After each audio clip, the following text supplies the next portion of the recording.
Recording started. Like a science interview of the sort of the public assessment. And he's seeing a lot of trauma. And a lot of PTSD. And you know, when you interview a lot of people, so you know that when somebody speaks like very monotone, like this, like trying to avoid or not being attached to what he did, that's the hardest thing. But the voice of a soldier travels far in Israel, where the military is widely respected and service is mandatory for most citizens.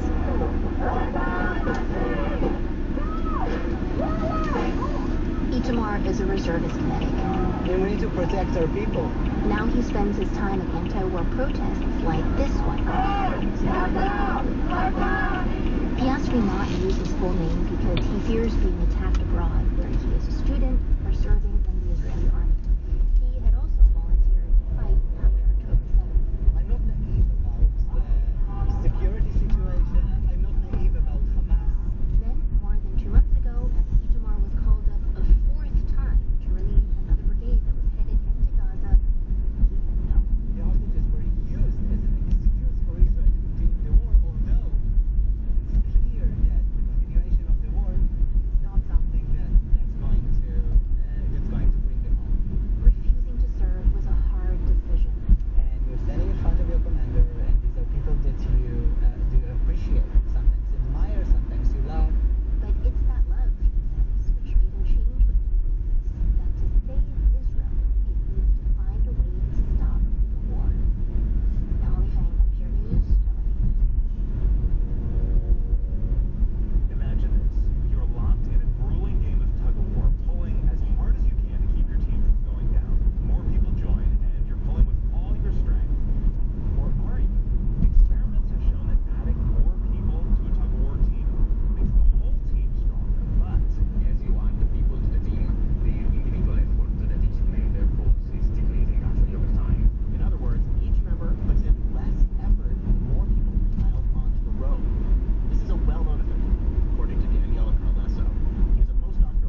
The negotiations with Putin need to proceed in the right order.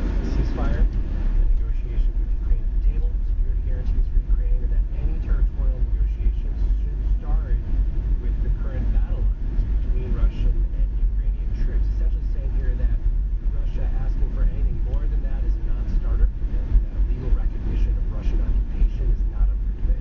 Separately, President Trump spoke to reporters about the summit. Did it sound like the leaders are all on the same page here?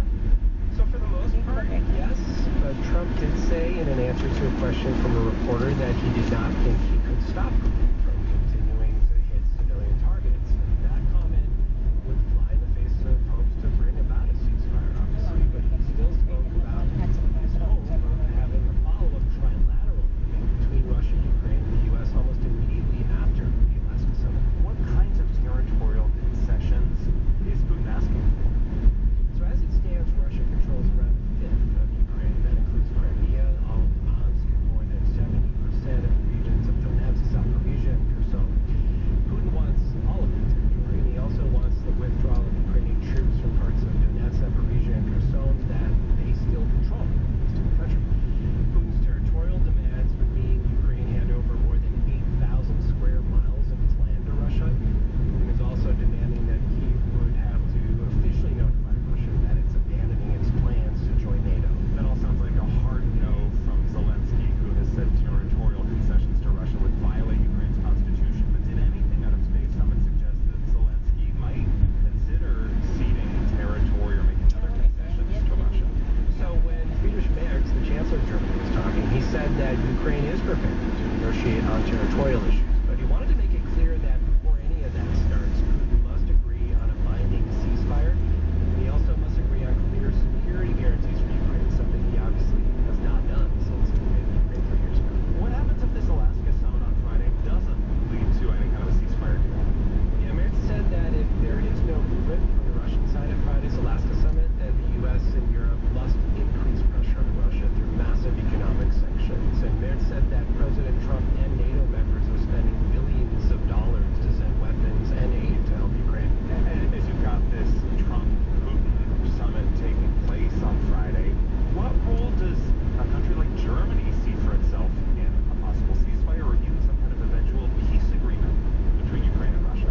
They see themselves as having a pretty large role. First off, they're demanding that they have a seat at the table when it comes to a peace agreement between the two, and that's because it will be Europe that would have to help not only rebuild Ukraine, but also help control whatever borders are agreed upon. We're talking about reconstruction, humanitarian aid, military assistance. All of this would help strengthen Ukraine and integrate Ukraine into Europe and quite possibly the European Union at some point. But it's clear from Merz's comments today that European leaders, as part of NATO, have spent billions to help Ukraine since the war began 3 years ago, and they've invested quite a bit, and they want to continue to help Ukraine in any post-war scenario. NPR's Rob Schmitz, thanks. Thank you.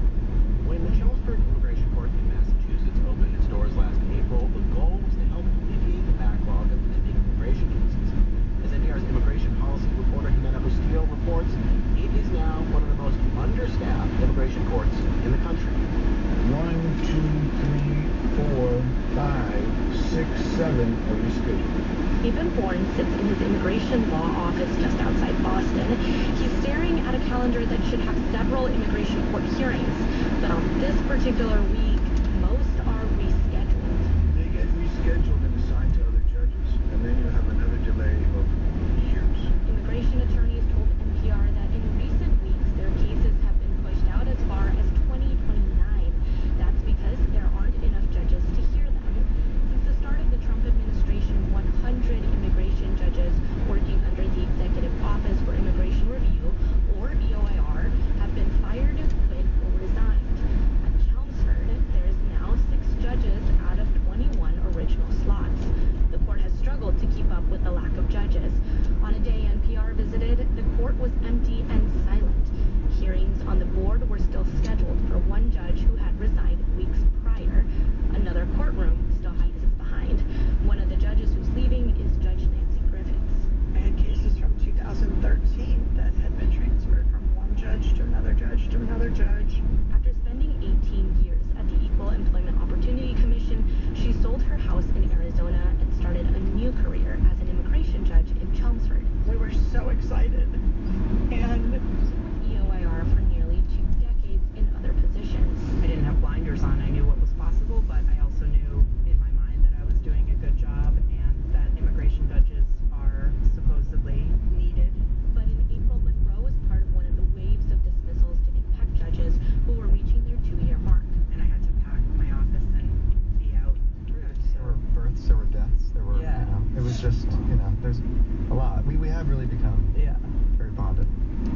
Thanks you guys for coming. I Hey, appreciate thanks for having us. Thanks a bunch. Thank you.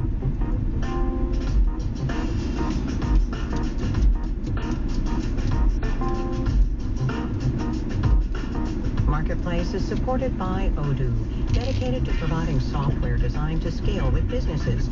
Odoo's programs for manufacturing, accounting, and more aim to provide building blocks for creating a custom software suite. Odoo, what businesses need. We will get the video from that interview up eventually. I thought it was really good. Super interesting. Too much talking, though, on the rest of the show. Not enough time. Juan Carlos Dorado and Becca Weinman. Jeff Peters is the manager of media production. Lem Collar, Rizdal. We will see you tomorrow, everybody. This is APN. And this is KJZZ 91.5. Thanks for joining us this Wednesday. We have got the World Business Report from the BBC just ahead. Support for KJZZ's Car Donation program comes from local Kia dealers, presenting the Sportage Hybrid, an SUV with an EPA estimated 44 miles per gallon highway and over 500 miles of driving range. More at kia.com. Test your knowledge of India's opposition leader Rahul Gandhi has alleged serious discrepancies in the country's electoral system, accusing the authorities of adding fake names to voter rolls in the last year's general elections. The governing BJP strongly denies it. Spain has asked the European Union for urgent help to tackle dozens of wildfires. Almost 10,000 people have been forced from their homes. The influential sister of the North Korean leader has rebuffed conciliatory overtures by South Korea's new government as futile. Kim Yo-jong told state media she didn't believe the South policy had changed. In a dramatic comeback, Paris Saint-Germain have beaten Tottenham Hotspur on penalties to become the UEFA Super Cup winners. BBC News. Hello and welcome to World Business Report from the BBC World Service. I'm Leanna Byrne, and on this edition, Brazil is rolling out a multi-billion-dollar rescue plan after the US slapped tariffs of up to 50% on some of its exports.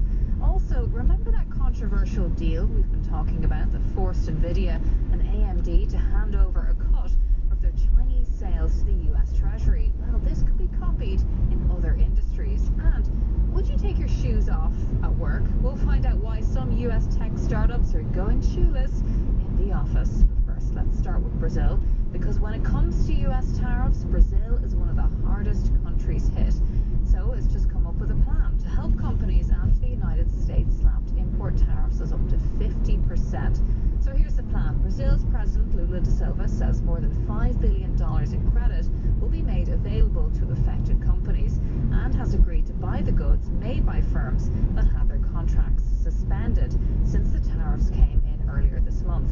The Trump administration's linking the tariffs to what it calls restrictions on free speech and the trial of former President Jair Bolsonaro over an alleged coup attempt in 2023. President Bolsonaro is a good man. I've gotten to know a lot of prime ministers and presidents and kings and queens, and I know him, and I'm pretty good at this. President Bolsonaro is not a dishonest man. He loves the people of Brazil. He fought hard for the people of Brazil. He negotiated trade deals against me for the people of Brazil, and he was very tough. And he was tough because he wanted to do a good deal for his country. He was not a dishonest man. And I believe it's a witch hunt, and it shouldn't be happening. Now, President Lula rejected the accusations and said Brazil would look for new markets for its exports. He also said there's no room for direct talks with President Trump that would likely be a humiliation. So what is happening? A forma. The civilized way for two heads of state to negotiate is to have the will to take the decision along with Brazil. Viu? Ele poderia